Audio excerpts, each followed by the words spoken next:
Recently, I needed to buy some sponges for dish cleaning, and then I thought to myself, perhaps I can make a few at home. I had all the materials at home for making them, and it turned out pretty good. This is one of the easiest projects to start with if you are looking for something simple, and I also think these kind of projects are quite practical since we use kitchen sponges daily in our lives. The final measurements of these ones are 5 by 3.5 inches, and now let's get started with the materials and tools. For the outside of the sponge, we basically use 3 fabric layers. First, a cotton fabric layer measuring 6 by 4.5 inches. Second, a same size net or mesh fabric layer which will cover the cotton fabric layer. This mesh fabric layer is to help you with rough scrubbing. Then for the other side of the sponge, we are going to use a terry cloth layer. This one also measures the same as the other layers, and I cut mine from an old hand towel. The importance of using a terry cloth is because it's highly absorbent. If you observe closely, you'll see there are uncut loops protruding from the surface, and that will increase the surface area to absorb water. Most of the towels and hand towels are made out of terry cloth, and usually there are 100% cotton fabric. Now let's see what we are going to use for the inside of the sponge. For that, I have cut 2 layers of cotton batting, each measuring 6 by 4.5 inches, which is the same as all the other layers. But if you don't have any battings, you can even use some fiber fill that we use to fill stuffed animals. Or if you have small pieces of batting left, you can cut those into small pieces and use them to fill the inside of the sponge. Now these are the basic materials you need for this project, and hoping you have all the other necessary tools, let's start with the project. First step is assembling, and let me show you how to do that when you are using batting layers for the inside. Place the cotton fabric right side up, and the mesh fabric layer goes on top of it, and make sure they are aligned as well. Now this will be the one side of the sponge.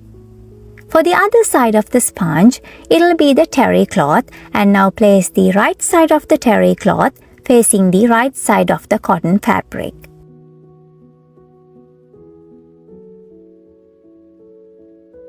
Next, place the 2 cotton batting layers on top and aligned.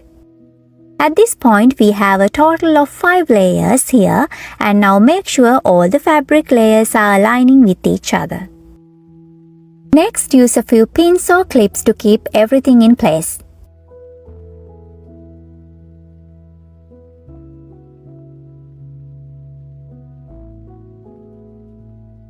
After that, we are going to sew all the way around, leaving some space to turn right side out.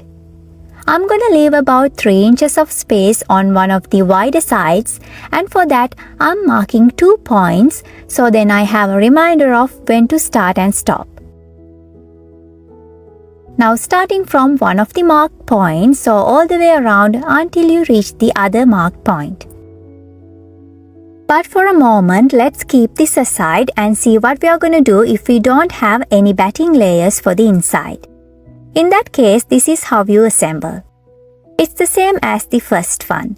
Place the right side of the cotton fabric facing up, and then place the mesh fabric layer on top and aligned. Next, place the right side of the terry cloth facing the right side of the cotton layer. Make sure it's aligned with the 2 fabric layers underneath it.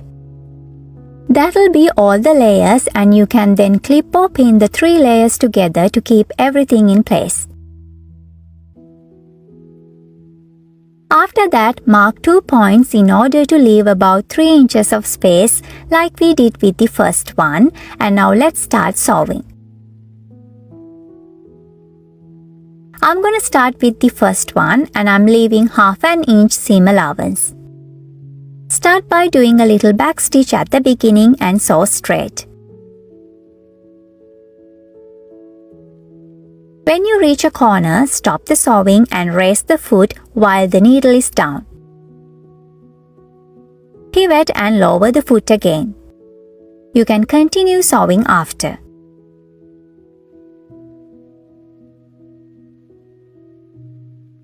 When it comes to the mesh fabric layer, I have seen some people even use pieces from the produce bags like the ones we get limes, onions or lemon.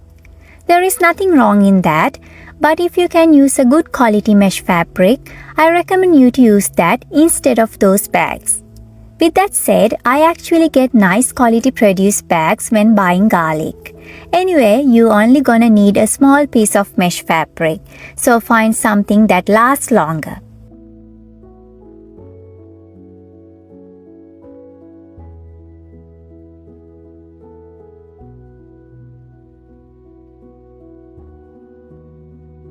Coming back to the project, when you reach the other marked point, do a little back stitch to securely end the sewing. Finally, trim all threads. Same steps goes for the second one, the one we didn't use any battings. Now let's see what to do next.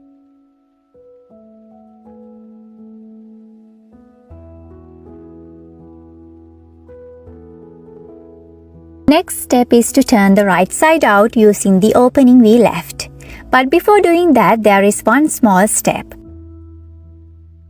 It's to reduce the bulky areas at the four corners by simply trimming it.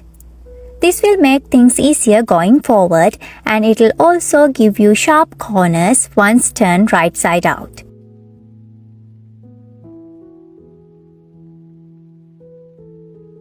At this point, everything is ready and you can slowly turn the right side out. Be careful not to damage the stitches at the opening end while you are doing so. You can even use a rod or a spatula with a blunt end to poke out the narrow corners and edges. Now for our first sponge with the batting layers, it's only one step away and let's complete that first. For that, hand press the seams at the opening towards the inside and you can then top stitch all the way around closer to the margin. By doing so, we'll be able to enclose the opening we left.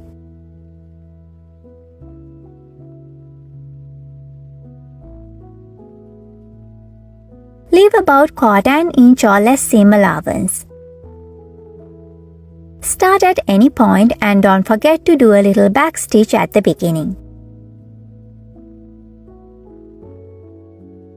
Just make sure you are enclosing the opening properly by sewing closer to the margin. Now if you have a basic sewing machine like myself, try to go slow because it has become thicker with all those fabric layers.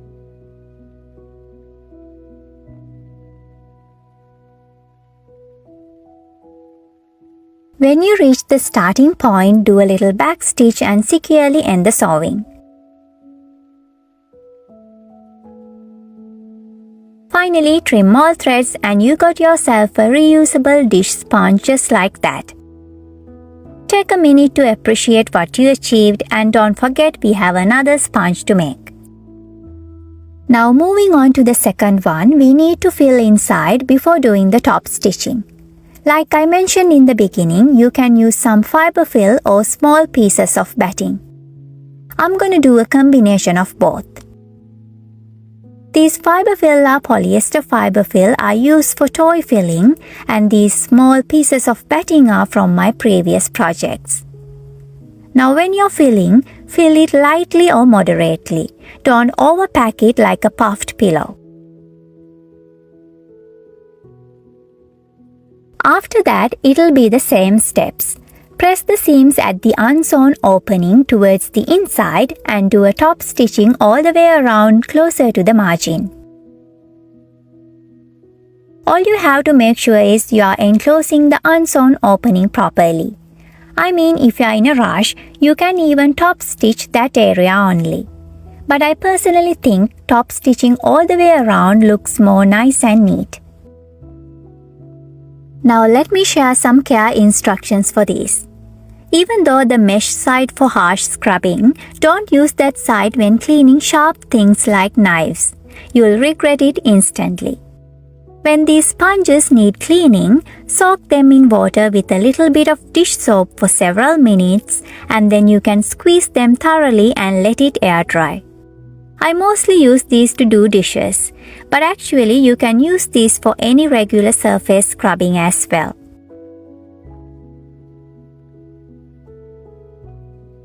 With the second one done, you got yourself another sponge, and now it's time to do the dishes. Perhaps making your own dish sponges will make things a little more enjoyable. Hope you like this project, and please subscribe to the channel if you learn a thing or two. Thank you all for watching, and I'll join you in the next one.